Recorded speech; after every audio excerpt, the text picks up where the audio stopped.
السلام علیکم جی، میرا نام آرزو خان ہے اور میں ٹرانسجنڈرز کمیونٹی خیبر پختونخوا کی پریزیڈنٹ ہوں، منزل فاؤنڈیشن کی فاؤنڈر ہوں اور ٹرانسلیشن لائن کی جنرل سیکریٹری ہوں۔ اچھا آرزو بتائیے کہ گزشتہ شب لیڈنگ اسپتال پشاور میں جو واقعہ پیش آیا تھا آپ کے ساتھ جی تفصیل اس پر بات کیجیے کہ یہ واقعہ کیا تھا اور کس طرح یہ واقعہ پیش آیا۔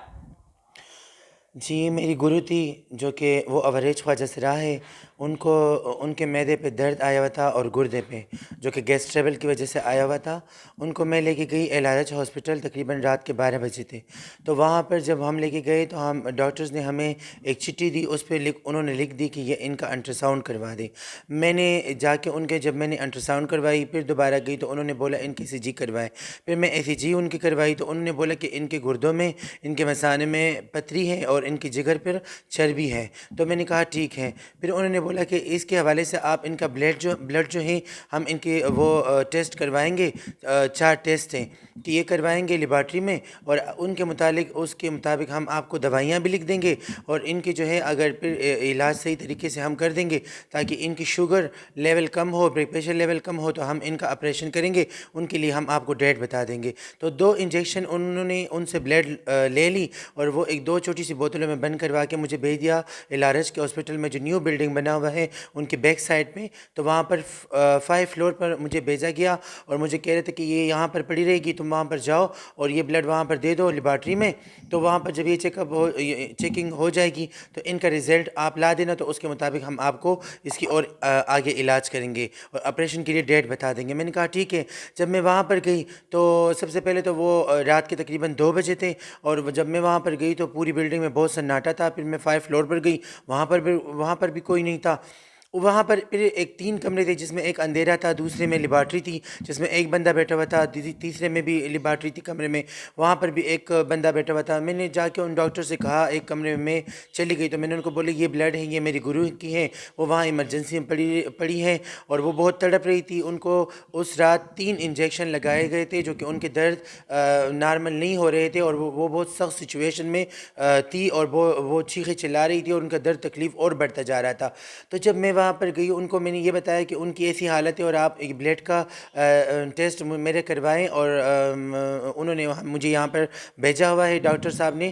تو ریسیپشن سے میں آئی ہوں، 40 نمبر وارڈ تھا، وہاں انہوں نے مجھے بھیجا ہوا تھا۔ انہوں نے بلڈ جب میں نے ان کو دے دیا تو انہوں نے مجھے جواب میں بتایا کہ آپ 1 گھنٹے کے بعد اس کا پوچھ لیں۔ تو میں نے کہا میں کہاں سے پوچھوں گی، کہاں سے معلومات کروں گی؟ تو انہوں نے یہ بتایا کہ جس ریسیپشن سے آپ آئیں گے، آپ وہاں سے کمپیوٹر کے ذریعے وہاں سے آپ کو جواب مل جائیں گے رزلٹ کا۔ میں نے کہا ٹھیک ہے۔ جب میں وہاں سے جانے لگی تو میں نے دوبارہ ان کو بول دیا کہ سر یہ ذرا جلدی نہیں ہو سکتا، تو کیونکہ ہماری گرو کو بہت سخت سچویشن میں ہے، بہت سخت حالات میں ہے۔ تو انہوں نے مجھے جواب میں یہ بتایا کہ وہاں سے دوسرے کمرے سے لیبارٹری سے ایک بندہ آیا اور انہوں نے مجھے یہ بتایا کہ آپ کو بہت جلدی چاہیے۔ تو میں نے کہا ہاں مجھے بہت جلدی اس کا رزلٹ چاہیے۔ تو انہوں نے مجھے بولا کہ آپ دوسرے کمرے میں آ جائیں، میں فون پہ بات کرتا ہوں ریسیپشن پہ، اور وہ آپ کو جلدی دے دے گا۔ میں نے کہا ٹھیک ہے۔ جب میں وہاں پر اندر گئی تو انہوں نے مجھے بولا کہ آپ اندر کیوں نہیں آ رہی؟ تو میں نے کہا آپ فون کر لیں، خیر میں ادھر کھڑی ہوں۔ میں دروازے میں کھڑی تھی، لیبارٹری کے کمرے کے روم کے دروازے میں۔ انہوں نے بولا کہ نہیں آپ اندر آئے نا، پھر آپ سے بات کرنی ہے۔ تو جب میں اندر گئی انہوں نے ڈائریکٹلی میرا فگر ٹچ کیا اور مجھے کہ یہ اصلی ہے کہ نکلی ہے۔ میں نے ان کو ایک زوردار تپڑ مارا اور انہوں نے جواب میں مجھے وہ زمین پہ گرا، تو جو بلڈ کی 2 انجیکشن تھی اس میں سے ایک گر کر وہ زمین پہ گرا، اور وہاں پر وہ خون وہ ٹوٹ گیا، اس کا خون وہ زمین پر بھی لگی، میرے ہاتھ پر بھی، اور میری جو چٹھی تھی لیبارٹری کی انہوں کی جاولٹی سے بنائی تھی تو اس پہ بھی وہ خون لگ گیا، اور دوسری بلڈ کی جو انجیکشن تھی وہ بچ گیا۔ تو پھر دوبارہ وہ اٹھ کے مجھے دوبارہ پھر سے بول رہا ہے کہ نہیں یہ تو 5 منٹ کی بات تھی، تم اتنی غصہ کیوں ہو گئی؟ تو دوبارہ میں اور بھی غصہ پڑ گئی، میں نے چیخیں لگا دی۔ تو انہوں نے میرے جو ہے ہاتھ سے پکڑ کے تیسرے کمرے روم میں جانے کی دھکیلنے پر جانے کی کوشش کی اور مجھے اس خالی روم میں لے جانے کی کوشش کی۔ میں نے وہاں پر اور بھی چیخیں چلائی، تو وہ دروازے میں ایک دروازہ بند تھا اور ایک دروازہ کھلا ہوا تھا، تو ایک دروازہ پکڑ کے اس کو میں نے زور سے ایسے دبا دیا تو اس کی شور جو ہے وہ اور کمروں میں بھی چلی گئی، اور جو ہے میں نے چیخیں چلائی تو اور کمروں سے جو پیشنٹ کے ساتھ بندے آئے تھے ان سے تقریباً 7-8 بندے وہاں پر جمع ہو گئے۔ انہوں نے بولا کیا بات ہے کیا بات ہے؟ تو یہ ایک دم سے بھاگ گیا، اپنے کمرے روم میں چلا گیا۔ اور ان کو میں نے بتا دی کہ اس طرح کا مسئلہ تھا. پھر میں نے چادر بھی گرا دی اور پرس بھی گرا دیا, موبائل بھی گرا دیا, اور میں نے لائیو شروع کی جو کہ لائیو نہیں چل رہی تھی, وہاں پر نیٹ کام نہیں کر رہا تھا. پھر میں نے اپنے موبائل میں ویڈیو کی کہ یہ بندہ ہے, یہ مجھے ہراساں کر رہا ہے, یہ مجھ پہ جو ہے میرے جسم کے مختلف حصوں کو ٹچ کر رہا تھا, یہ میرے ساتھ جنسی زیادتیات کر رہا تھا, یہ مجھے کھینچ کے اس کمرے میں لے کے جا رہا تھا جو کہ ہاسپٹل کے کیمرے ہیں. تو آپ وہاں پر جا کے ان سے وہ فوٹوز اور وہ ویڈیوز آپ لے بھی سکتے ہیں, اس میں یہی آیا ہوگا. تو ان کو میں نے بول دیا اگر مجھ میں غلطی ہے تو بے شک آپ لوگ مجھے جیل میں بند کروا دو, اگر اس بندے میں غلطی ہے تو آپ اس کو ابھی سسپینڈ کرو اور اس کے اوپر میری طرف سے FIR کرواؤ. پھر وہاں پر پولیس آ گئی, انہوں نے بولا آپ کیا چاہتی ہیں, ان کو بھی میں نے یہ بات بتائی. انہوں نے آپ نے اس وقت پولیس کو کمپلین کیوں نہیں کی؟ پولیس آئی نا, میں نے ان کو بتا دی نا کہ اس بندے پہ میں FIR کرنا چاہتی ہوں. انہوں نے اس بندے کو پکڑوایا اور اسی پولیس کے سامنے میں نے ایک زوردار تھپڑ بھی اس کو مارا. وہ لفٹ میں لے کے نیچے چلے گئے, جو کہ نیچے گراؤنڈ تھا وہاں پر لے کے چلے گئے, اور مجھے سیڑھیوں سے اتارا. میں نے کہا کہ لفٹ میں مجھے کیوں نہیں لے کے جا رہے, کہہ رہے نہیں آپ سیڑھیوں سے اتر جائے. میں نے کہا ٹھیک ہے. پھر میں سیڑھیوں سے جلدی تو اتر گئی, لیکن وہ بندہ ان لوگوں نے غائب کروا دیا. جب LRS ہاسپٹل کی چوکی تھی وہاں پر گئی, وہاں پر مرزا سویا ہوا تھا, اس کو میں نے نیند سے جگا دیا کہ میرے FIR درج کرواؤ. الٹا اس نے مجھے ڈانٹا. میرے اور خواجہ سرا بہنیں بھی وہاں پر موجود تھی, وہ بھی آ پہنچی. میں نے گروپ بھی بتا دیا, میں نے اپنی کمیونٹی کو فون کی کہ آپ آ جائیں, میرے ساتھ اس طرح حادثہ ہوا. تو مرزا نے الٹا مجھے بولا کہ یہ آپ کو بہت مہنگا پڑے گا, یہ بہت بڑا آدمی ہے, اس کے پیچھے بہت بڑے لوگوں کے ہاتھ ہیں.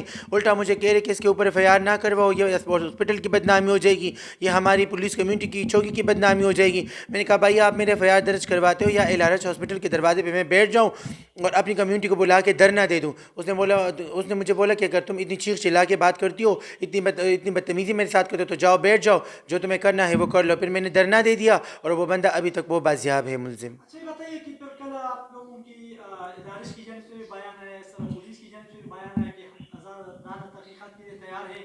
پھر کل دن بھر آپ لوگوں کی پولیس افسران سے ملاقاتیں بھی ہوئی. تو کیا ایک تو آپ تحقیقات کرانے کے لیے جو بات سامنے آئی ہے اس سے مطمئن ہیں, پھر کل آپ کی جو ملاقاتیں ہوئی کیا آپ مطمئن ہیں پوری طرح؟ جی اب جی, بات کہاں پر پہنچی معاملات؟ کل میں وہاں پر گئی, جتنے بھی ہاسپٹل کے اعلیٰ افسران تھے وہ بھی موجود تھے, LRS ہاسپٹل کے ڈائریکٹر بھی موجود تھا جو کہ آرمی سے ریٹائرمنٹ ہو چکا تھا, وہ بھی وہاں پر موجود تھا, اور اس کے علاوہ جو تھی پولیس کمیونٹی بھی موجود تھی. تو مجھے اسپتال کی جو انتظامیہ ہیں ان سے بھی میں ان کی شکریہ ادا کرتی ہوں, جو پولیس کمیونٹی ہے میں ان کی بھی شکریہ ادا کرتی ہوں. ان دونوں کمیونٹی نے میرے ساتھ بہت اچھا کوآپریشن کیا. اس بندے کو بلا کے میرے سامنے جو ہے کھڑا کروایا اور مجھے بولا کہ ابھی ان کو ہم سسپینڈ کروائے. پھر ان کے چھوٹے چھوٹے بچے تھے, اس نے اس کو لایا تھا, اپنی غلطی تسلیم کر لی کہ ہاں میں نے یہ غیر اخلاقی کام ان کے ساتھ حرکت کی تھی اور میں نے مجبور کیا تھا ان کو. اس نے اپنی غلطی ان سب کے سامنے مان لی. تو ایک گندے مچھلی کے ساتھ میں پورے تالاب کو گندہ نہیں کرنا چاہتی. پورا ہاسپٹل ایسا نہیں ہے, لیکن ہمارے ساتھ اس طرح مسئلے آ رہے ہیں, اور ہاسپٹلوں میں اکثر طور پر اور تانوں میں اکثر طور پر اس طرح مسئلے آ رہے ہیں. تو پھر انہوں نے اس بچوں کو, وہ بچے رو رہے تھے, ان کی جو ہے روزی کا مسئلہ تھا. انہوں نے بولا کہ یہ جاب ہے میرا, اور اگر یہ چلا جائے گا تو میرے بچے کیا کریں گے. پھر وہ بچے بھی رو رہے تھے, اس کا وہ ابو بھی رو رہا تھا. تو ان بچوں کی خاطر میں نے ان کو ساتھ جو ہے صلح کر دیا ہے, اور ان کو میں نے دیکھ کے ان کو معاف کر دیا ہے. میں نے کہا میرا جو مسئلہ ہے اس کے بارے میں اللہ آپ سے پوچھیں گے, اور انشاءاللہ میں نے آپ کو معاف کیا تو ان سے مجھے لگتا ہے کہ آئندہ کوئی بھی اس طرح حرکت نہیں کرے گا. اور مجھے جو ضلع انتظامیہ تھی جو ہاسپٹل کی, ان کے ساتھ بھی میری بات چیت ہو چکی ہے کہ آئندہ ہمارا کوئی بھی کمیونٹی کا بندہ وہاں پر جاتے تو ان سے اچھا کوآپریشن کرے گا. اگر اس طرح غلط حرکت دوبارہ کسی نے کیا تو ہم ان کے خلاف سخت قانونی کارروائی کریں گے. اور ہاسپٹل انتظامیہ ڈائریکٹر نے بھی خود مجھے بولا کہ ہم بھی ان کے خلاف تمہارے ساتھ کھڑے ہیں, اور پولیس کمیونٹی نے بھی مجھے بولا کہ ہم بھی تمہارے ساتھ کھڑے ہیں. تو SB City, جو واقعہ پیش آیا تو ابھی آپ مطمئن ہیں؟ جی ابھی ہم مطمئن ہیں ان سے, کیونکہ ابھی صلح ہو چکا ہے. جی ابھی ہو چکا ہے. اچھا میرا آخری سوال یہ ہے کہ خواجہ سراؤں کے ساتھ اور بھی اس طرح واقعات پیش آتے رہتے ہیں, کبھی فنکشنز پر جب آتے جاتے رہتے ہیں, فائرنگ, اغوا, اس طرح کی جو جنسی تشدد واقعات, آپ کیا سمجھتی ہے کہ اس کے مستقل حل کیا ہے, کیا کہے گی آپ؟ دیکھیے جی, سارے بندے ایک جیسے نہیں ہوتے, کچھ اچھے بھی ہوتے ہیں, کچھ برے بھی ہوتے ہیں, لیکن جو ہوتے ہیں ان کے اوپر سخت کارروائی اگر کی جائے نا, اور پوری قانونی کارروائی کی جائے تو انشاءاللہ اس طرح پھر دوبارہ نہیں ہوگا.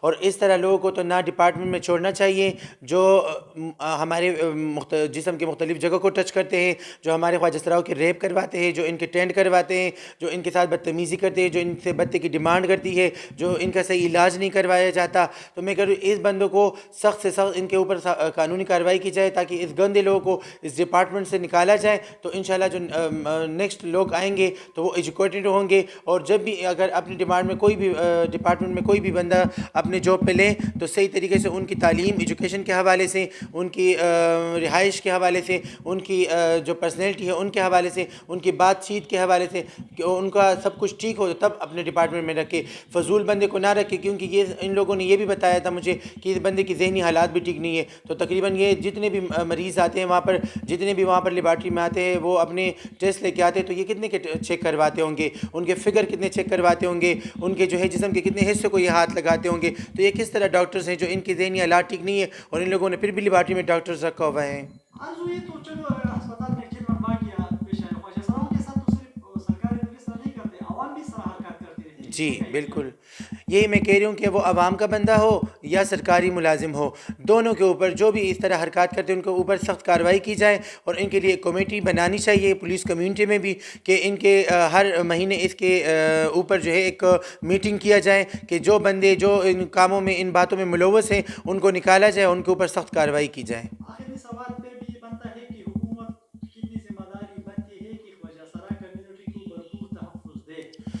جی جیسا کہ آپ سب کو پتہ ہے کہ ہر علاقے میں، ہر ضلع میں خواجہ سرا کے ساتھ ہر جگہ پہ زیادتیاں ہوتی آ رہی ہیں، تو میں کہہ رہی ہوں ہر ضلع میں ہر جگہ پہ خواجہ سرا کو سپورٹ کیا جائے، ان کو اس معاشرے میں ایکسیپٹ کیا جائے، ان کے لیے خاص قانون بنا دی جائے اور اس پہ رد عمل کیا جائے، جس طرح 2018 میں ہمارا ایکٹ پاس ہو چکا ہے لیکن اس پہ ابھی تک کوئی رد عمل نہیں ہوا، نہ ہمیں کوئی اپنا صحیح طریقے سے سیکورٹی ملتا ہے، نہ ہمیں کوئی صحیح انصاف ملتا ہے، نہ ہمارے ملزم کو صحیح طریقے سے سزا ملتی ہے۔